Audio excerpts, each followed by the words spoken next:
Back to live show. YCP గుర్తుపై గెలిచి వాళ్ళ తెలుగుదేశం పార్టీలోకి వెళ్లి మంత్రులైన వారిపై చర్యలు తీసుకునేలా గవర్నర్ ని ఆదేశించాలని రాష్ట్రపతిని కలిసి ప్రతిపక్ష నేత జగన్మోహన్ రెడ్డి ఫిర్యాదు చేశారు. గతంలో కూడా ఎమ్మెల్యేలు పార్టీ ఫిరాయించిన వెంటనే వారు ఒకసారి వెళ్లి రాష్ట్రపతిని కలిసి ఇతర నాయకులను కూడా కలిశారు. ఇప్పుడు ఈ ఇష్యూని జాతీయ వ్యాప్తంగా అందరి దృష్టికి తీసుకెళ్లాలి. ఎందుకంటే ఇవాళ ఆంధ్రప్రదేశ్ లో మాత్రమే పరిమితం అవదు, రేపు మీ రాష్ట్రాలకు మీ పార్టీలకు కూడా రావచ్చు అనే ఒక నినాదంతో జగన్మోహన్ రెడ్డి పర్యటన చేస్తున్నారు. కానీ దీని మీద తెలుగుదేశం పార్టీ నేతలు ఎదురుదాడి మొదలుపెట్టారు.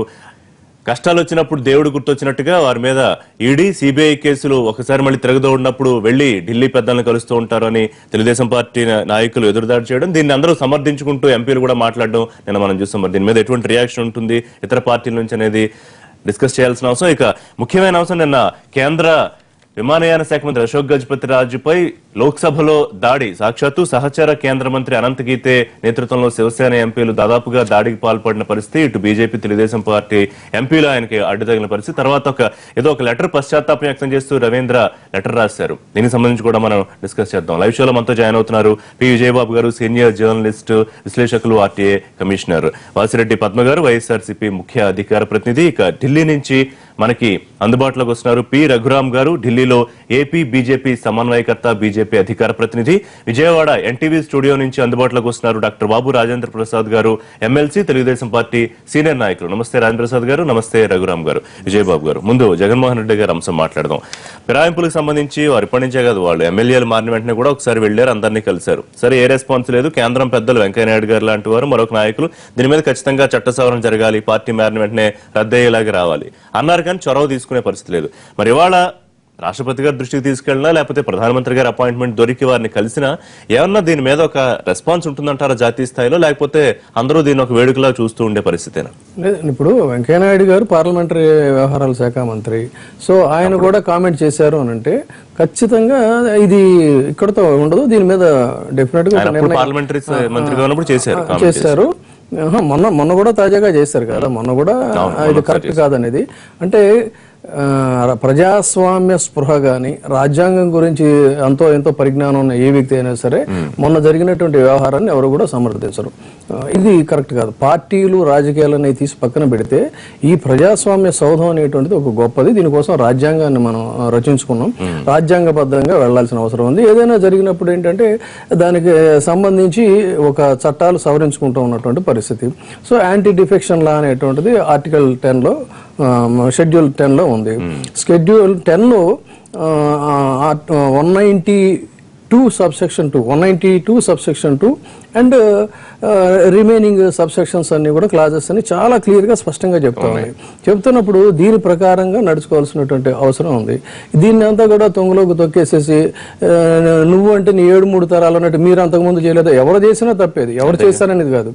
అండ్ మోర్ ఓవర్ ఏంటంటే చంద్రబాబు నాయుడు గారు ఖచ్చితంగా ఒక దశలో ఒక స్టేట్స్మెన్ గా, ఒక క్రియాశీలంగా జాతీయ స్థాయిలో ఒక ఇంపార్టెంట్ రోల్ ప్లే చేసినటువంటి ఒక రాజకీయ వ్యక్తిగా ఆయనకు ఒక ఇమేజ్ ఉంది. సో ఆయన ఇమేజ్ ఆయనే డ్యామేజ్ చేసుకున్నారనేది మాత్రం చాలా స్పష్టం. తర్వాత ఏం చెప్తున్నారు వీళ్ళు, రాబోయే ఎన్నికల కోసం ఇప్పుడు కేబినెట్ విస్తరించారని బహిరంగంగా స్పష్టంగా వాళ్ళే చెప్తున్నారు. దీన్ని నేనేమంటానంటే ఆకాశంలో మబ్బులు చూసుకుని మొంతలో నీళ్లు పారబోసుకున్నట్టు చందంగా ఉంది. అంటే రేపటి ఎన్నికల కోసం ఇప్పుడున్నటువంటి దీన్ని అప్రతిష్ట పాలు చేసుకునే పరిస్థితి. ఇంకా పెద్ద జోక్ ఏంటంటే వీటి మీద రకరకాల వ్యాఖ్యానాలు. ఈ వ్యాఖ్యానాలన్నీ కనుక అంబేద్కర్ లాంటి వాళ్ళు బతికుంటే వాళ్ళ యొక్క పరిస్థితి ఎలా ఉండేదో తెలియదు. ఎందుకంటే రాజ్యాంగాన్ని ఒక స్పిరిట్ తో రాశారు వాళ్ళు. దాన్ని తీసుకెళ్లి ప్రతి వాళ్ళు, మురళీమోహన్ గారు వ్యాఖ్యానం చేసేవాళ్ళే, జేసీ దివాకర్ రెడ్డి గారు వ్యాఖ్యానం చేసేవాళ్ళే, అవంతి శ్రీనివాస్ గారు, వీళ్ళందరూ. అంటే మీరు కాన్స్టిట్యూషన్ ఏం చెప్తా ఉంది, 10th షెడ్యూల్ ఏం చెప్తా ఉంది, 10th షెడ్యూల్లో ఇదే సవరణ చేసిన తర్వాత యాంటీ డిఫెక్షన్ లాలో ఉన్నటువంటి సబ్సెక్షన్స్, ప్రొవిజన్స్ ఏమైనా చదివి మీరు కామెంట్ చేయండి. అంటే మీ పార్టీ చేసింది కాబట్టి మీ పార్టీని సమర్థించుకోవాలని అంటే అది వేరే విషయం. కానీ ఇది ఆ పార్టీలో ఉన్నటువంటి వాళ్ళు, ముఖ్యంగా ఆ పార్టీకి లాయల్ గా ఉండి పనిచేసేటువంటి వాళ్ళు ఇవాళ కాకపోతే రేపైనా సరే డెఫినెట్ గా వాళ్ళు గళం ఇప్పే పరిస్థితి వస్తుంది. ఉదాహరణకి ఇప్పుడు వయావుల కేసు అండి. ఇవాళ వీళ్ళెవరెవరో అవంతి శ్రీనివాసులను, జేసీ దివాకర్ రెడ్డిలో తెలుగుదేశం పార్టీలో మాట్లాడుతున్నారు. కానీ ఒక దశలో ఆ పార్టీ క్లిష్ట దశలో ఉన్నప్పుడు, ఇప్పుడు అక్కడ ఉన్నటువంటి రాజేంద్ర ప్రసాద్ అట్లాగే పయ్యావుల కేసు, సోమిరెడ్డి చంద్రమోహన్ రెడ్డి, అంటే పార్టీలకు అతీతంగా మనం మాట్లాడుకోవాలంటే ఆ పార్టీ క్లిష్ట దశలో ఉన్నప్పుడు వాళ్ళ గళాన్ని విప్పి బహిరంగంగా పార్టీ తరఫున నిలబడి అన్ని రకాల సవాళ్ళు నిలబడింది వేళ్ల మీద లెక్క పెట్టే ఒక 5-6గురేనండి. వాళ్ళందరినీ పక్కన పెట్టేసేసి ఈ ఆయారంలో అందరినీ తీసుకొచ్చి అభివృద్ధి కోసం, వాట్ ఈజ్ అభివృద్ధి? రాజ్యాంగ స్ఫూర్తిని తొంగలోకి దొక్కి చేసేటువంటిది ఇది కరెక్ట్ కాదు. రాజేంద్ర ప్రసాద్ గారు వాళ్ళు ఆలోచించుకోవాలి. జగన్మోహన్ రెడ్డి గారు గతంలో కూడా ఫిరాయింపుల మీద ఢిల్లీ వెళ్లారు, కేంద్ర పెద్దలను కలిశారు. వాళ్ళు రాష్ట్రపతి గారిని కలిసే అంశాన్ని కూడా మీరు ఎందుకు వక్రీకరించి ఆయన మీద విమర్శలు చేస్తున్నారు? అంటే ఏదో కష్టాలు వచ్చినప్పుడే ఆయన ఢిల్లీ వెళ్తారని, ఈ కేసులు మళ్ళీ తిరగదోడుతున్నారు కాబట్టి, లేకపోతే తాజాగా దాడులు జరుగుతున్నాయి కాబట్టి అవి పరిష్కరించుకోవడానికి ఢిల్లీ వెళ్తున్నారని, అంటే ఒకటి ఆయన పార్టీకి నష్టం జరిగింది, ఎమ్మెల్యేలు వెళ్ళిపోయి, పైగా తెలుగుదేశం పార్టీలో నాయకులే లేనట్టు ఇక్కడి నుంచి వచ్చిన వాళ్ళని మంత్రులు చేశారు. ఒక ఆవేదనది, రెండోది రాజ్యాంగాన్ని రక్షించాలని కదా ఆయన పోరాడుతున్న పాయింట్. ఇక్కడ రాజ్యాంగం పేరు చెప్పో ఇంకో పేరు చెప్పో స్పష్టంగా జగన్మోహన్ రెడ్డి గారు తన స్వప్రయోజనాల కోసం, తన ఆస్తుల్ని కాపాడుకోవటానికి, తన మీద వచ్చినటువంటి అవినీతి కేసుల నుంచి తప్పించుకోవటానికే గతంలో రైతుల పేరు చెప్పి ఇలాగే ఢిల్లీ వెళ్ళటం జరిగింది. మీకు గుర్తుందో లేదో అనండి. అప్పుడు కూడా సిబిఐ కేసులు చుట్టుముట్టేపాటికి వెళ్ళారు.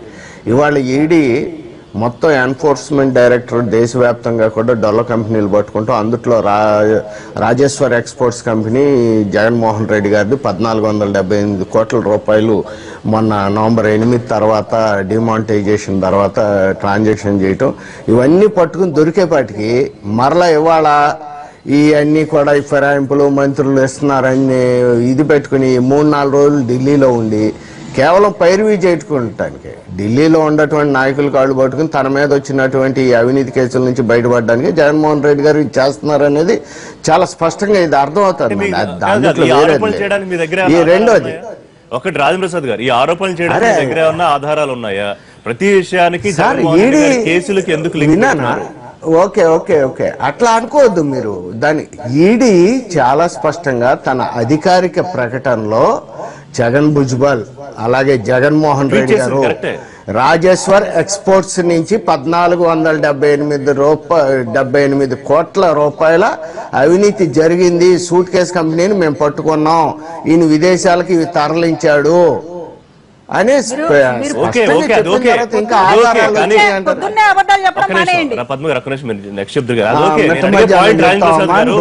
రాజేంద్ర ప్రసాద్ గారు ఫిరాయింపులకు ఎక్కడ చెప్పింది? సిబిఐ ఎక్కడ చెప్పింది?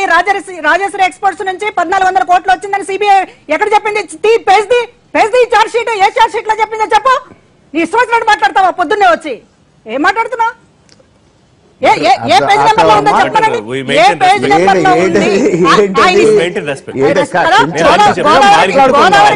గోదావరికి ఎంత చక్కగా మాట్లాడుకున్నాం.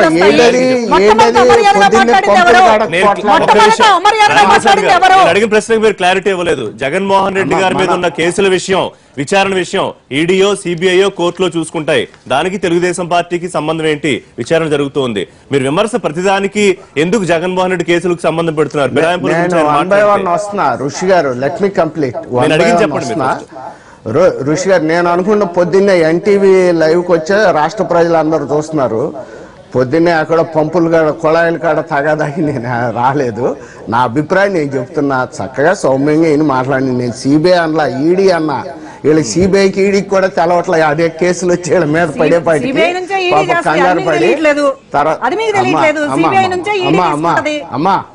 అమ్మా కొంచెం అలాగే ఋషి గారు సరే విజయబాబు గారు చెప్పుకొచ్చారు. ఎవళ్ళో కూడా ఇక్కడ మా తెలుగుదేశం పార్టీ కానీ మేము కానీ ఎవళ్ళైనా ఫిరాయింపుల్ని ఎవళ్ళు ప్రోత్సహించట్లా. ఇక్కడ స్పష్టమైనటువంటి గీత ఉంది. మీరు ఋషి గారు, ఇక్కడ ఫిరాయింపులకి రాజకీయ పునరేకీకరణకి తేడా ఉంది. మన రాష్ట్రం విభజన చెందిన తర్వాత రాష్ట్రంలో ఉన్న ప్రత్యేక పరిస్థితుల్లో ఈ రాష్ట్ర ప్రజలను ఆదుకోవాలంటే, ఈ రాష్ట్రంలో అభివృద్ధి సంక్షేమ కార్యక్రమాలు నడవాలంటే చంద్రబాబు నాయుడు గారి వల్లనే అవుతుంది. తెలుగుదేశం ప్రభుత్వం ఉండాలి, తెలుగుదేశం పార్టీ అధికారంలో ఉండాలి, దాన్ని బలోపేతం కావాలని చెప్పి రాజకీయ పునరేకీకరణ జరుగుతుంది ఇక్కడ రాష్ట్రంలో. అందులో జగన్మోహన్ రెడ్డి గారి అహంకారం, అహంభావ వైఖరుల వల్ల జరుగుతుంది. ఈ రాజకీయ పునరేకీకరణ ఏమవుద్దంటే ఇందాడు విజయబాబు గారు చెప్పారు, పయ్యావుల కేశవ్ గారు, నేను, ఇంకోళ్ళు ఎవరైనా సరే ఇక్కడ ఏ పదవులు రావాలన్నా ఇక్కడ స్పష్టంగా ప్రాంతాలు కానివ్వండి, లేకపోతే కులాలు కానివ్వండి, మతాలు కానివ్వండి, అన్ని ఈక్వేషన్స్ కూడా చూసుకుని వస్తూ ఉంటాయి పదవులు అనేవి. అందుకని ఒక్కసారి అందరికీ కూడా ఒకే కులం వాళ్ళకి ఇవ్వలేరు కదా, అక్కడ అవకాశాలు కూడా బట్టి మా నాయకుడు ఈక్వేషన్స్ చూసుకుని సామాజిక సమీకరణలు కానివ్వండి అన్ని ఈక్వేషన్స్ లో అందరికీ న్యాయం జరిగేలాగా తెలుగుదేశం పార్టీ చంద్రబాబు నాయుడు గారు చర్యలు తీసుకోవడం. విషయం ఏంటంటే ఇది రాజకీయ పునరేకీకరణగా మీరు చూడాలి, ఆ పాయింట్ మీరు మిస్ అవుతున్నారు. ఒక పాయింట్ అండి, ఒక చిన్న ఇంటరప్షన్. భారత రాజ్యాంగం ఏం చెప్పిందంటే, ఇప్పుడు ఫర్ ఎగ్జాంపుల్ అపోజిషన్ పార్టీలో ఒక ఎమ్మెల్యే గెలిచాడండి, మంత్రులు నిన్న ప్రమాణ స్వీకారం చేశారు. ఏమని? ప్రాంతాలకు అతీతంగా, కులాలకు అతీతంగా ఎటువంటి ప్రిజుడియస్ అనేటువంటి లేకుండా డెవలప్ చేస్తాను. అంటే దాని అర్థం ఏంటంటే, ఒక అపోజిషన్ లో ఉన్నటువంటి ఎమ్మెల్యే ముఖ్యమంత్రి గారి దగ్గరికి వెళ్తారు, వెళ్ళి సార్ మా నియోజకవర్గానికి ఈ ప్రాబ్లమ్స్ ఉన్నాయంటే హీ హ్యాస్ టు సాల్వ్. అంతే తప్ప అభివృద్ధి పేరుతో అధికార పార్టీలోకి ఉంటే వస్తాం, అపోజిషన్ పార్టీలో చేయనేది ఇది ఎక్కడ హాస్యాస్పదమైనటువంటి అంశం ఎక్కడా లేదు. అది ఇప్పుడు రాజకీయ పునరేకీకరణ, అధికారంలో ఉంటేనే నియోజకవర్గాల అభివృద్ధి జరుగుతుంది అనేటటువంటి పరిస్థితి ఎందుకు వచ్చింది? ఇంతకు ముందు ముఖ్యమంత్రులు అనేటటువంటి రాష్ట్రానికి అందరికీ ముఖ్యమంత్రి, ప్రతిపక్ష పార్టీకి కూడా ముఖ్యమంత్రి కనుక తప్పనిసరిగా అందరికీ నియోజకవర్గ ఫండ్స్ అనేటటువంటి ఇచ్చారు. ఇప్పుడు మొన్న విజయవాడలో ముఖ్యమంత్రిని మా పార్టీకి సంబంధించినటువంటి ఎమ్మెల్యేల బృందం ప్రత్యేకించి వెళ్లి కలిశారు. నియోజకవర్గాలకు సంబంధించినటువంటి అభివృద్ధి మీద ఒక వివక్ష అనేటటువంటి జరుగుతుంది, అధికార పార్టీల వాళ్ళకే చేస్తున్నారు అని అంటే, ఆ రోజు చంద్రబాబు నాయుడు గారు ముఖ్యమంత్రి స్థానంలో ఉండి మాట్లాడినటువంటి మాటలు చూస్తే చాలా ఆశ్చర్యం అనిపించింది. అవ్వకపోవచ్చు అనేటటువంటి, అంటే ఖచ్చితంగా క్లియర్ గా మా వైపు ఉంటే మేం చేస్తాము అనేటటువంటి డైరెక్ట్ గా ఇండికేషన్ ఇస్తున్నారు, జీవోలు ఇస్తున్నారు. నేను ప్రకాశం జిల్లాలో నియోజకవర్గ ఎమ్మెల్యేని పక్కన పెట్టి, వైఎస్ఆర్ కాంగ్రెస్ పార్టీ ఎమ్మెల్యేని పక్కన పెట్టి నియోజకవర్గ ఇన్ఛార్జిని ఎమ్మెల్యేగా పేర్కొంటూ జీవోను కూడా రిలీజ్ చేశారు. అంటే అధికారులు ఎట్లా ఉన్నారు, ముఖ్యమంత్రి ఎట్లా ఉన్నారు, ఇవన్నీ చూస్తూ ఉన్నప్పుడు అధికారం వైపుకు రావాలి అనేటటువంటి ఒక తపన, దానికోసం ఎరవేయటం, దానికోసం మంత్రి పదవులు ఇస్తామంటాం, ఇదంతా కూడా ఒక ఆకర్షణ అనేటటువంటి ఇప్పుడు రాజకీయ పునరేకీకరణ అనేటటువంటిది మీరు ఆ స్లోగన్ ఇవ్వదలుచుకుంటే ఎందుకు మీరు ఒక రాజీనామాను కూడా మీరు ఎందుకు భయపడ్డారు? రాజకీయ పునరేకీకరణ అంత అద్భుతంగా మీ రాష్ట్రం అంతా కూడా మీ వైపే ఉంటుంది అనేటటువంటి పరిస్థితి ఉంటే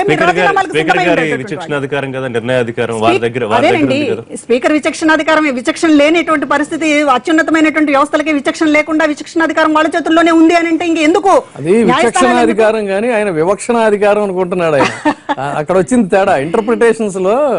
రాజ్యాంగం ఏం చెప్పిందంటే, ఎవరైనా పార్టీలు ఎవరు చేసినా తప్పేనండి. ఇప్పుడు the greatest role models Vajpayee గారు భారత రాజకీయాల్లో ఒక ఆదర్శం ఏంటంటే ఒకే ఒక్క ఓటు. సాక్షాత్తు ప్రధానమంత్రి పదవి లాంటి పదవికి ఆ రోజున ఆయన ఎస్ అంటే ఒక ఓటు పెద్ద కష్టమేం కాదండి. బాలయోగి లాంటి వాళ్ళు ఓటు చేస్తే ఒక ఓటుతో ఆయన గట్టెక్కేవాడు. కానీ రిజైన్ చేసి ఎన్నికలకు వెళ్ళి ప్రజాస్వామ్య స్ఫూర్తిని నిలబెట్టినటువంటి గొప్ప వ్యక్తి అట్లాగే అద్వానీ గారు. ఆయన రిజైన్ చేసిన తర్వాత మళ్ళీ ఎలక్ట్ అయిన తర్వాత రీఎలక్ట్ అయిన తర్వాత పార్లమెంట్ లో అడుగుపెట్టాడు. వీళ్ళందరూ గ్రేటెస్ట్ పార్లమెంటేరియన్స్, వాళ్ళని స్ఫూర్తిగా తీసుకోవాలి. గతంలో ఒకసారి జగన్మోహన్ రెడ్డి ప్రయత్నం చేశారు దీన్ని ఒక జాతీయ వ్యాప్తంగా పెద్ద ఇష్యూ చేయాలని, కానీ అనుకున్న స్థాయిలో రెస్పాన్స్ రావట్లేదు. అంటే వాళ్ళ కష్టం కేవలం వైసీపీకి మాత్రమే ఉంది అన్నట్టు మిగతా పార్టీలు పెద్దగా పట్టించుకొని పరిస్థితి ఉందా? ముఖ్యంగా కేంద్రం పెద్దలు కూడా ఫిరాయింపులు ప్రోత్సహిస్తున్నట్టే ఒకవైపు రఘురామ్ గారితో మాట్లాడదాం. ఒక నిమిషం రాజప్రసాద్ గారు, మీరు మాట్లాడారు, మళ్ళీ మీ దగ్గరికి వస్తా ప్లీజ్. నిన్న తెలుగుదేశం పార్టీ వాళ్ళు కూడా మాట్లాడారు, ఇదంతా కూడా చాలా రోజులు మారిపోయినాయి, విలువలు మారిపోయినాయి, అన్ని చోట్ల జరుగుతోంది అనేటటువంటి. ఇప్పుడు రాజ్యాంగం ఏం చెప్పింది అనేటటువంటి దాన్ని స్ఫూర్తిగా తీసుకోవాల్సినటువంటి అవసరం ఉంది. తప్పు ఎక్కడ జరిగినా తప్పుగానే చూడాల్సినటువంటి అవసరం ఉంది. అంతేగాని దేశమంతా భ్రష్టు పట్టిపోయింది అందుకని మేము కూడా భ్రష్టు పట్టిపోతున్నాం అనేటటువంటి మాటలు మాట్లాడడం. వైఎస్ఆర్ కాంగ్రెస్ పార్టీ ఏం చేసింది, ఈ రాష్ట్రంలో ఏం చేసింది? అధికారంలో ఉన్నటువంటి మంత్రులు, అధికారంలో ఉన్నటువంటి ఎంపీలు, ఎమ్మెల్యేలు వచ్చినప్పుడు వాళ్ళు రాజీనామాలు కోరింది, రాజీనామాలు చేయించాము, స్పీకర్ వెంటబడ్డాము, ఎన్నికలకు వెళ్ళాము. ఇదంతా లేనట్టు దేశమంతా కూడా ఒక పక్కన చెడిపోయినట్టుగా తెలుగుదేశం పార్టీ వారు మాట్లాడుతున్నారు. రోజులు మారాయి అంటే రోజులు మారాయని మీరు తిండి తినకుండా ఉంటున్నారా? కొన్ని పాటించాల్సినటువంటి అవసరం ఉంది. కొన్ని విలువలు రాజ్యాంగం రాసుకున్నాం, రాజ్యాంగాన్ని మార్చాలంటే మార్చండి. మీ మిత్రపక్షమే గనక మీరు పార్లమెంట్ లో పెట్టండి, రాజ్యాంగాన్ని మార్చేయాలని చెప్పండి, చట్టాన్ని మార్చేయండి, డిఫెక్షన్ యాక్ట్ ని మొత్తం మార్చేయండి.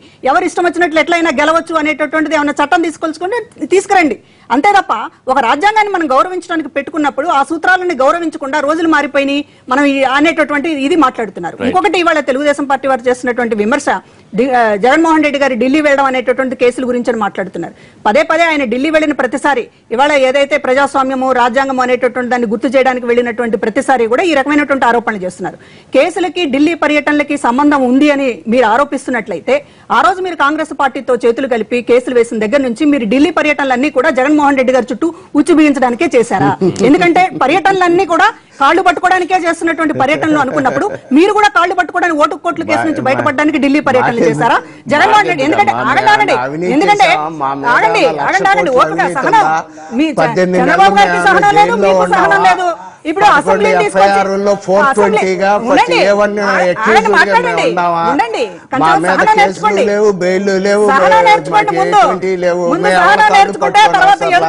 అర్థం అవుతుంది. మీరు మాట్లాడుతున్నటువంటి ఇప్పుడు అసెంబ్లీని వీధి కూడా లెక్కన చేసింది మీరు. ఇవాళ టీవీ డిబేట్ లో కూడా మీరు ఎదుటి వాళ్ళ మాట వినేటటువంటి పరిస్థితి లేదు. ఒకసారి బీజేపీ వారితో మాట్లాడారు రఘురామ్ గారు. పార్లమెంటు సంప్రదాయాల తరహాలో ఇది కూడా ఒక రాజకీయ సంప్రదాయం అయిపోయింది. మారుతున్న పద్ధతులను బట్టి చంద్రబాబు మారాలి. ఇది నేను గౌరవనీయ ఎంపీ జేసీ దివాకర్ రెడ్డి గారు చెప్పిన కామెంట్. ఈ కామెంట్ తో మీరు కూడా ఏకీభవించే పరిస్థితి ఉందా? ఎందుకంటే బీజేపీ నుంచి కేంద్రం పెద్దల నుంచి ఎటువంటి రెస్పాన్స్ రావట్లేదు ఈ ప్రయత్నానికి సంబంధించి. ఎందుకంటే అది మీకు కూడా మళ్ళీ ఇబ్బంది అవుతుందని దీని మీద ఏమన్నా చట్ట సవరణ చేసినా లేకపోతే ఏమన్నా ముందడుగేసినా? ఈ విషయంలో ఆల్రెడీ మీకు తెలుసు, వెంకయ్యనాయుడు గారు సీనియర్ పార్లమెంటేరియన్, కేంద్ర మంత్రివర్యులు అండ్ 40 సంవత్సరాల పైగా రాజకీయాల్లో ఉన్నారు. ఇక 4 సార్లు రాజ్యసభ సభ్యులుగా ఉన్నారు. అంతకుముందు 2 సార్లు ఎమ్మెల్యేగా ఉన్నారు. ఆయన స్పందించిన తీరు మరింత చూసాము. బీజేపీ ఎప్పుడూ కూడా ఇలాంటి చర్యలని, రాజ్యాంగ విరుద్ధ చర్యల్ని సమర్థించదు. అది ఇందాక విజయబాబు గారు చెప్తూ అన్నారు. ఒక అద్వానీ గారు ఆయన మీద చిన్న ఎవరో డైరీలో ఏదో రాసుకుంటే అది పేపర్లో వస్తే అది ఆ రోజు ఎన్నో రోజులు అవ్వలేదు కదా సార్. 15 సంవత్సరాల క్రితమే, అది 16 సంవత్సరాల క్రితమే, కొన్ని 100 సంవత్సరాల క్రితం కాదు. వాజ్పేయి గారు 99లో మాటది, అది కూడా మనకు 16 సంవత్సరాల క్రితమే. అలాంటిది ఒప్పుకోనటువంటి రాజకీయాలు బీజేపీ కేంద్రంలో చేస్తూ వచ్చింది. అనేక రాష్ట్రాల్లో ఇదే పద్ధతి పాటిస్తూ వచ్చింది. ఈవెన్ కర్ణాటకలో ఎమ్మెల్యేస్ చాలా మంది బీజేపీకి వస్తే వాళ్ళందరి చేత రాజీనామా చేపించి బీజేపీలోకి మళ్లీ కంటెస్ట్ చేయించి బీజేపీలో తీసుకోవడం జరిగింది. అంచేత ఏదైనా రాజ్యాంగాన్ని ఏమైపోయిందంటే ఇవాళ ఎవరికి ఇష్టం వచ్చినట్టు వాళ్ళు దాన్ని వాడుకుంటున్నారు, అంటే దాన్ని వక్రీకరించి వాడుకుంటున్నారని చెప్పుకోవాలి. మరి దాన్ని పరిరక్షించాల్సిన బాధ్యత మీకుంది కదా ఇవాళ. ఖచ్చితంగా దీని మీద, అందుకని వెంకయ్యనాయుడు గారు దీని మీద చర్చ విస్తృతంగా జరగాల్సిన అవసరం ఉంది. దీన్ని ఇప్పుడు ఇంకొకటి ఏంటంటే, ఎవరైతే ఇప్పుడు ఇక్కడ తెలుగుదేశాన్ని ఒక పార్టీనే చంద్రబాబు నాయుడు గారిని తప్పు పట్టాల్సిన పని లేదండి. ఇక్కడ వెళ్లిన వాళ్ళు కూడా తప్పే కదా. ఇప్పుడు వీళ్ళు ఎందుకు వెళ్లారు, ఎందుకు ఈ ప్రలోభాలకు వెళ్లారా, లేదా మంత్రి పదవి ఇస్తానంటే వెళ్లారా, ఏమనేది స్పష్టంగా కనబడుతుంది ఇవాళ. సో ఇంకొకటి ఏంటంటే, పార్టీ యొక్క విలువలు, మనిషి వ్యక్తిగత విలువలు లేకపోతే గెలిచినా ఏ పార్టీ, ఇప్పుడు ఇవాళ ఈ పార్టీ ఏంటి సార్, రేపొద్దున ఇంకో గవర్నమెంట్ రావచ్చు, ఆ పార్టీ నుంచి మళ్ళీ ఆ ప్రభుత్వంలోకి వెళ్ళిపోతారు జనాలు. అందుకని ప్రజలకు కూడా విజ్ఞతతో ఇలాంటి వాళ్ళని పార్టీలు మారి అంటే కొంతమంది మంత్రులు ఉన్నారు, ఒకళ్ళిద్దరు మంత్రులు ఉన్నారు. ఏంటంటే వాళ్ళు ఏ పార్టీకి అధికారంలో ఉన్న వాళ్ళు మంత్రులుగా చలామణి అయ్యే వాళ్ళు కూడా మనం చూస్తున్నాం ఇవాళ. అంటే అధికారమే పరమావధిగా ఉన్నంత కాలము ఇలాంటివి తప్పట్లేదని ప్రజలు కూడా ఆలోచించాల్సిన అవసరం ఉంది. మంచి వ్యక్తుల్నే, ఒక విలువలకు కట్టుబడేటటువంటి వ్యక్తుల్ని, సిద్ధాంతానికి కట్టుబడే వ్యక్తుల్ని గెలిపిస్తే ఇలాంటి దరిద్రం ఉండదండి. అది ఇవాళ రాష్ట్రంలో మరి ఇది ఇంకొకటి తెలుగుదేశము అండ్ వైఎస్ఆర్ పార్టీ కూడా ఒక ప్రతిపక్ష పార్టీగా రాష్ట్రంలో నిర్మాణాత్మకమైన పాత్రను పోషించాల్సిన అవసరం ఉంది. అదేవిధంగా అధికార పక్షం కూడా ప్రతిపక్షంతో చాలా విషయాలు చర్చించి ముందుకు వెళ్లాల్సిన అవసరం ఉంది. ఇప్పుడు ఆంధ్రప్రదేశ్ లో తమిళనాడు తరహా రాజకీయాలు లేదు అదే చెప్పారు. తమిళనాడు తరహా వ్యక్తిగత ఇదంతా ఒక మారిపోయింది రాజకీయం అంతా కూడా. ఆంధ్రప్రదేశ్ లో ఇవాళ వ్యక్తిగత దాని మీద వెళ్ళిపోతాం తప్పించి, ఇప్పుడు ఎవరిద్దరు మాట్లాడుకున్నా ఈవెన్ ఇప్పుడు పద్మ గారు, మన రాజం ప్రసాద్ గారు కూడా దాని వ్యక్తిగతంగా వెళ్ళిపోయే, అంటే పార్టీ ఎజెండానే కానీ వీళ్ళు వ్యక్తిగా తీసేసుకుంటున్నారు. సిద్ధాంతపరంగా మాట్లాడుకుంటే మంచిది, సహృద్భావ వాతావరణము, మంచి వాతావరణంలో మంచి విషయాలు చర్చ చేసుకుంటే. రఘురామ్ గారు మీరు చెప్తున్న ఈ మాటలు వినడానికి బాగున్నాయి, కానీ ఇవాళ ఎన్డీఏ బీజేపీ నేతృత్వంలోని ఎన్డీఏ మాత్రం వీటికి భిన్నంగా ఏం చేస్తోంది? మొన్న ఫిరాయింపులు కాకపోయినా, ప్రత్యక్ష ఫిరాయింపులు కాకపోయినా మణిపూర్, గోవాలో అధికారంలోకి రావడానికి మీరు చేసిన ప్రక్రియ కానివ్వండి, అంతకుముందు అరుణాచల్ ప్రదేశ్ లో కానివ్వండి, ఇక ఎంపీల విషయంలో సాక్షాత్తు వేరే పార్టీలో గెలిచిన ఎంపీని తీసుకొచ్చి మీరు కేంద్ర మంత్రి పదవి ఇవ్వడం కానివ్వండి, డిస్క్వాలిఫికేషన్ పిటిషన్స్ స్పీకర్ దగ్గర ఉండగా కూడా ఇవన్నీ జరిగిపోతున్నాయి. మంత్రి సురేష్ ప్రభు గారు మాట్లాడుతున్నారా మీరు? మంత్రి ఇచ్చామన్నది అవును, అంతే కదా. సురేష్ ప్రభు గారు వేరే పార్టీ నుంచి గెలవలేదన్న, ఆయన శివసేనలో ఉన్నాడు అంతే. ఆయన ఎంపీ కాదు, రాజ్యసభ కాదు, లోక్సభ కాదు. ఆయన బీజేపీకి వచ్చిన తర్వాత ఆయన ఎన్నికల ముందు వాళ్ళకి మంత్రి ఇవ్వాల, ఆయనకి మంత్రి కోటలో ఆయన పెట్టలేదు. సో ఆయన యొక్క వ్యక్తిగతంగా ఆయన చాలా మంచి పేరున్న వ్యక్తి కాబట్టి అతన్ని బీజేపీ జాయిన్ అయ్యారు. ఆయన జాయిన్ అయితే మంత్రి పదవి ఇచ్చాం, తర్వాత రాజ్యసభ బీజేపీ నుంచి ఇచ్చాం. అంచేత అక్కడ మనం పాటించడం జరిగింది, విలువలు పాటించడం. మణిపూర్ విషయంలో మీరు 15 సంవత్సరాలు కాంగ్రెస్ ని ప్రజలు అక్కడ రిజెక్ట్ చేసిన విషయం మనం అంతా చూసాం. సింగిల్ లార్జెస్ట్ పార్టీగా వచ్చినప్పటికీ గవర్నర్ విచక్షణాధికారం ఏమిటంటే వీళ్ళు సింగిల్ లార్జెస్ట్ పార్టీగా వచ్చినప్పటికీ కూడా ప్రభుత్వాన్ని ఏర్పాటు చేయలేరు అనే ఉద్దేశంతో గవర్నర్ అనుకుంటే సెకండ్ ఆల్టర్నేటివ్ పిలిచారు. ఇప్పుడు తర్వాత జగన్మోహన్ రెడ్డి ఒక విజ్ఞప్తి చేశారు రాష్ట్రపతికి, గవర్నర్ గారికి మీరు డైరెక్ట్ చేయండి, వాళ్ళని మంత్రి పదవుల నుంచి తొలగించేలా మీరు చర్యలు తీసుకునేలాగా ఆదేశించండి గవర్నర్ గారిని అని. అవును. మరోవైపు జేసీ దివాకర్ రెడ్డి గారు అంటారు, మీరు వెళ్తే కాఫీ ఇస్తారు తప్ప రాష్ట్రపతి గారు ఇవన్నీ పెద్దగా వారికి పెద్ద ఏం అధికారాలు ఉంటాయన్న రీతిలో వారు మాట్లాడారు ఒక ఎంపీగా ఉండి. అంటే మనం ఏం చేస్తున్నాం, ఎక్కడికి వెళ్తున్నాం అనేది కూడా ఆలోచించుకోవాల్సి వస్తుంది. అదే జేసీ గారు కూడా అంత సీనియర్ పొలిటీషియన్, ఆయన కూడా అలా మాట్లాడకూడదు. రాష్ట్రపతి పదవిని ఆయన కించపరిచినట్టే అవుతుంది అది కూడా. అంచేత డెఫినెట్ గా ప్రజాస్వామ్యంలో రాష్ట్రపతి గారి అధికారాలు, విధులు ఉన్నాయి. ఆయన ప్రతిపక్ష నాయకుడుగా ఒక ఆంధ్రప్రదేశ్ రాష్ట్రపతి గారిని కలిసి వచ్చిన తర్వాత ఆయన విషయాన్ని వినుంటారు. ఖచ్చితంగా ఈ రాష్ట్రపతి గారు ఆయన పరిధిలో ఆయన మాట్లాడతారు. దాన్ని ఒకటి మనం ఇక్కడ రాష్ట్రపతి గారు ఔన్నత్యాన్నో లేకపోతే ఆయన కించపరిచాం అనేది మాట్లాడడానికి ముందు ఋషి గారు ఒక్కటి మనం ఆలోచించాలి. ఈ దేశ అత్యున్నతమైనటువంటి న్యాయస్థానం సుప్రీంకోర్టు చెప్పింది, ఆర్థిక నేరాలు అనేవి దేశద్రోహం కంటే చాలా పెద్ద నేరం అని చెప్పింది.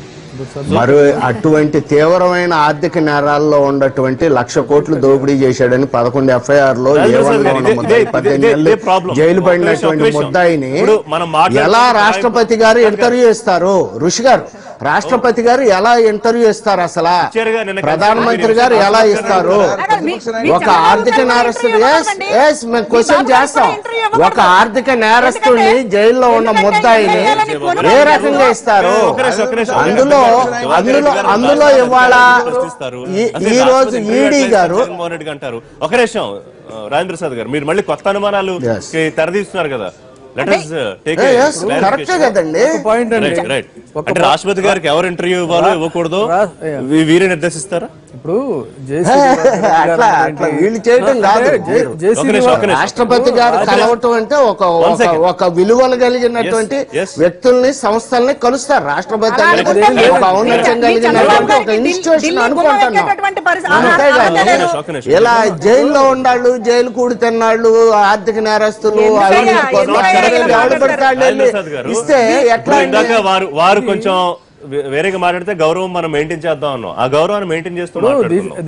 ఇప్పుడు రాజ్యాంగ స్ఫూర్తిని నిలబెట్టలేనటువంటి వాళ్ళు ఏం చేస్తారంటే రాష్ట్రపతిని కూడా అవమానకరంగా మాట్లాడతారు. అంటే ఏంటి, ఏముంది అక్కడికి వెళితే మాత్రం చేసేది ఏముంది, ఆయన టూత్లెస్ చైర్ అన్నట్టుగా జేసీ దివాకర్ రెడ్డి ఒక పార్లమెంట్ మెంబర్ అయ్యండి ఇంత అనుచితమైనటువంటి వ్యాఖ్యలు చేయడం అనేది ఆయన విఘ్నతకి నిదర్శనంగా తీసుకోవాలి. రాష్ట్రపతిని ఎవరు కలవాలి అనేటువంటి దాంట్లో అక్కడికి వెళ్ళినటువంటి వాళ్ళు ఇప్పుడు ఇది కూడా చర్చ జరుగుతుంది. ఏమని, నేరారోపణ జరిగినటువంటి వాళ్ళు కూడా పార్లమెంట్ మెంబర్స్ గా, అంటే పార్లమెంట్ మీన్స్ ఎనీ శాసనసభకైనా కూడా అనర్హులుగా, ఇంకా అది మనకి బిల్లు రాలేదు కాబట్టి ఒకటి. తర్వాత ఇక్కడ పాయింట్ ఏంటంటే అక్యూజ్డ్ వేరు, ఇప్పుడు ఆయన కన్విక్టెడ్ వేరు. అక్యూజ్డ్ గా జైలుకి వెళ్ళినటువంటి వ్యక్తి, అట్లాగే ఓటుకు నోటు కేసులో చంద్రబాబు నాయుడు గారు అక్యూజ్డ్ అంతే. అట్లాగే ఆర్థిక నేరాలు ఈయన అక్యూజ్డ్. సో వీళ్ళిద్దరూ కూడా రాష్ట్రపతి దగ్గరికి వెళ్ళొచ్చు, వాళ్ళ యొక్క వీటిని ఆయన విజ్ఞప్తి చేసుకోవచ్చు. ప్రజలందరికీ ఇటు తెలంగాణలో, ఆంధ్రప్రదేశ్ లో వాయిస్ ఉన్న ప్రజలందరికీ కూడా ఏంటనేది తెలుసు. But is only accused. అంతే తప్ప ఆయన నేరస్తుడు కాదు, అది నేర నిరూపణ జరగాలి. అట్లాగే ఆర్థిక వ్యవహారాల్లో ఈయన కూడా ఎక్యూజ్డ్. ఈ భారతదేశంలో పార్లమెంట్ మెంబర్స్ లో మొన్న ఇచ్చినటువంటి తాజా లెక్కల ప్రకారంగా తర్వాత దేశంలో ఉన్నటువంటి శాసనసభ్యుల్లో అత్యధిక శాతం నేరస్తులు ఉన్నటువంటి రాష్ట్రాలుగా అటు ఆంధ్రప్రదేశ్ ఇటు తెలంగాణ రాష్ట్రం కూడా ఆరో స్థానంలో ఉన్నట్టుంది. ఉత్తరప్రదేశ్ అండ్ బీహార్ ఏమో ప్రథమ స్థానాల్లో ఉన్నాయి. సో నేరస్తులు నేరారోపణ ఎదుర్కొన్నటువంటి వాళ్ళు అనేటువంటిది వేరు. తర్వాత ఏ ఇష్యూ మీద వెళ్ళినా కూడా వాళ్ళ మీద మాట్లాడదు, ఇట్ ఈస్ మైండ్ గేమ్, అది వాళ్ళ పొలిటికల్ స్ట్రాటజీస్. బట్ ఖచ్చితంగా ఏంటంటే ఒక రిప్రజెంటేషన్ అనేటువంటిది రాష్ట్రపతికి ఏదైనా ఇష్యూ ఉన్నప్పుడు తీసుకెళ్ళడం, దాని మీద ఒక డిబేట్ జరగటం ఇది అనివార్యం. ఇది ఖచ్చితంగా దీన్ని మనం డినై చేయాల్సిన అవసరం లేదు. ప్రధానమంత్రి గారిని కలుస్తున్నారా? గతంలో అపాయింట్మెంట్ దొరకలేదు, అపాయింట్మెంట్ ఏమన్నా కన్ఫర్మ్ అయ్యిందా? కలిసే అవకాశం ఉందా? అపాయింట్మెంట్ ఇస్తే కలుస్తామని చెప్పన్నారు. అదేవిధంగా అన్ని పార్టీలని కూడా కలుస్తామన్నారు. ఈ రోజు ఏపీలో జరుగుతున్నటువంటి ఇష్యూని ఒక నేషనల్ ఇష్యూ చేయాలి. అదేవిధంగా అనేక స్టేట్స్ లో జరుగుతున్నటువంటి వాటిని కూడా రెక్టిఫై చేయాల్సినటువంటి అవసరం ఉంది. కాన్స్టిట్యూషన్ అన్నాక దాన్ని గౌరవించాల్సినటువంటి అవసరం ఉంది. దానికోసం ప్రయత్నం చేస్తున్నారు. ఎంతవరకు జరుగుతుంది, ఎంతవరకు బీజేపీ ప్రయారిటీస్ లో ఇది ముందుకు వచ్చింది, ప్రత్యేక హోదా అంశం నెక్స్ట్ కి వెళ్ళిందా? ఇంకొకటి ఏంటంటే వీళ్ళకి రాష్ట్రపతి అంటే గౌరవం లేదు, ప్రధానమంత్రి అంటే గౌరవం లేదు. ఒక చంద్రబాబు గారు తప్ప ఈ దేశంలో ఎవ్వరు ఆనరు. ప్రధానమంత్రిని మోడీని ఇంతకు ముందు నరహంత కూడా అన్నారు. అదేవిధంగా ఇప్పుడు రాష్ట్రపతి రబ్బర్ స్టాంపు పోతే కాఫీ ఇస్తాడు, లేకపోతే అసలు రాష్ట్రపతి జగన్ కి అపాయింట్మెంట్ ఎలా ఇస్తాడు అంటే జగన్ అనేటటువంటి మనిషి అసలు వీళ్ళ కోరిక పీకల దాకా ఎట్లా ఉందంటే జగన్మోహన్ రెడ్డి అనేటటువంటి వ్యక్తి ఫేసే కనిపించకూడదు, బయటకి ప్రజల్లో కనిపించకూడదు. రాష్ట్రపతి అపాయింట్మెంట్ ఇవ్వకూడదు, ఇక్కడ ప్రజల్లో ఉండకూడదు, అసలు ప్రతిపక్ష పార్టీగానే ఉండకూడదు, అసలు జగన్మోహన్ రెడ్డి అనేటటువంటి పాలిటిక్స్ లో ఉండకూడదు. ఇది వీళ్ళ ఎజెండా. దీని ప్రకారం వీళ్ళు నడుస్తా ఉన్నారు. ఈ రోజు మాట్లాడుతున్నారు, ఇవాళ ఆర్థిక నేరస్తులు అనేటటువంటి మాట్లాడుతున్నారు. ఇవాళ మీరు కాంగ్రెస్ పార్టీతో జత కలిపి వేసినటువంటి కేసుల వల్ల జగన్మోహన్ రెడ్డి గారు జైలుకు వెళ్లారు. అదే విధంగా ఈ రోజున మీరు విచారణకి సిద్ధపడినటువంటి వాళ్ళు ఈ రోజున రాష్ట్రపతి చుట్టూ ప్రధానమంత్రిని అసలు ఢిల్లీ గుమ్మం ఎక్కేటటువంటి అర్హత మీకుందా? ఢిల్లీ గుమ్మం, ఎందుకంటే బేరం పెట్టారు మీరు, ఎమ్మెల్యేలకు బేరం పెట్టినటువంటి మీకు అసలు రాజకీయాల గురించి మాట్లాడే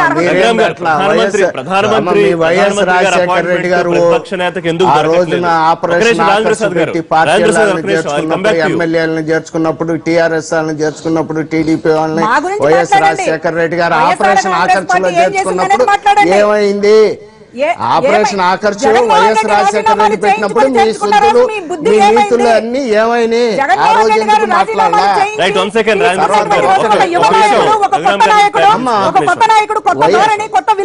అంటే వైఎస్ రాజశేఖర రెడ్డి గారు అంటే ఈ బుద్ధి నీతి విలువలు వైఎస్ రాజశేఖర రెడ్డికి లేవా?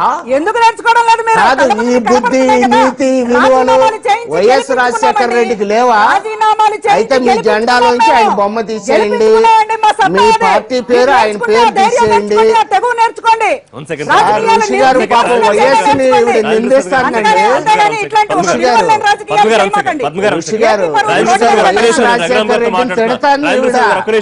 వైఎస్ కి విలువలు లేవు, నీతి లేదు అని ఈవిడ నిందిస్తాంది పాపం వాళ్ళ నాయకుడిని. ప్లీజ్ వెయిట్ అండి. రఘురామ్ గారు ప్రధానమంత్రి అపాయింట్మెంట్ ప్రతిపక్ష నేతకి దొరుకుతుందా ఈసారైనా? సార్, ప్రధానమంత్రి గారు అపాయింట్మెంట్ లో వీళ్ళు అడిగినట్లే నిన్నే అడిగినట్టున్నారు. ఖచ్చితంగా అవకాశం ఉంటే ప్రధానమంత్రి గారు కలుస్తారు. ఆల్రెడీ జైట్లీ గారు టైం ఇచ్చారు. గతంలో కూడా హోమ్ మినిస్టర్ గారు కూడా కలిశారు. మళ్ళీ ప్రధాన అపాయింట్మెంట్ ఇవ్వలేదు, దానికి తెలుగుదేశం పార్టీ నాయకులే ఆ అపాయింట్మెంట్ రాకుండా అడ్డుపడ్డారు, ఇట్లాంటి వార్తలు కూడా వచ్చాయిగా. లేదు వార్తలు రావడానికి బయటికి సంబంధం. అప్పుడు ప్రధానమంత్రి గారు బిజీగా ఉంటారు, ఫారిన్ నుంచి ఎవరో విజిటర్లు ఉంటారు. ఇది రేపటి నుంచి మళ్ళీ బంగ్లాదేశ్ ప్రధాని ప్రెసిడెంట్ వస్తున్నారు, ఖలీదా జియా ఇవాళ నుంచే. సో అంచేత ఖచ్చితంగా ఏమాత్రం అవకాశం ఉన్నా ఇస్తారు. ప్రతిపక్ష నాయకుడిగా రాష్ట్రపతి ఇప్పుడు రాజేంద్ర ప్రసాద్ గారితో ఒక విషయాన్ని ఏకీభవించట్లేదు ఏంటంటే, ఇప్పుడు జగన్మోహన్ రెడ్డి రాష్ట్రపతి గారు ఎలా అపాయింట్మెంట్ ఇచ్చారని అంటున్నారు. అదే అనకూడదు. ఎందుకంటే ప్రతిపక్ష నాయకుడిగా వచ్చి ఒక ఆంధ్రప్రదేశ్ రాష్ట్రానికి ప్రతిపక్ష నాయకుడు ఢిల్లీ వస్తే రాష్ట్రపతి గారు అపాయింట్మెంట్ ఇస్తే పైగా ఆయనతో పాటు ఒక 7, 8 మంది 6 వాళ్ళు ఎంపీలు ఉన్నారు. సో అది ఇవ్వచ్చు, దానికి పెద్ద తప్పు పట్టాల్సిన పని లేదు. అది ప్రజాస్వామ్యంలో రాష్ట్రపతి నేను ప్రధానమంత్రి మనం ఎలా చేస్తాం? ప్రధానమంత్రి టైం ఇస్తారు. నాకు అవకాశం ఇవ్వాలా? మీరు మీకు చాలాసేపు అవకాశం ఇచ్చాను రాజేంద్ర ప్రసాద్ గారు. చిన్న ఇక్కడ ఒకటి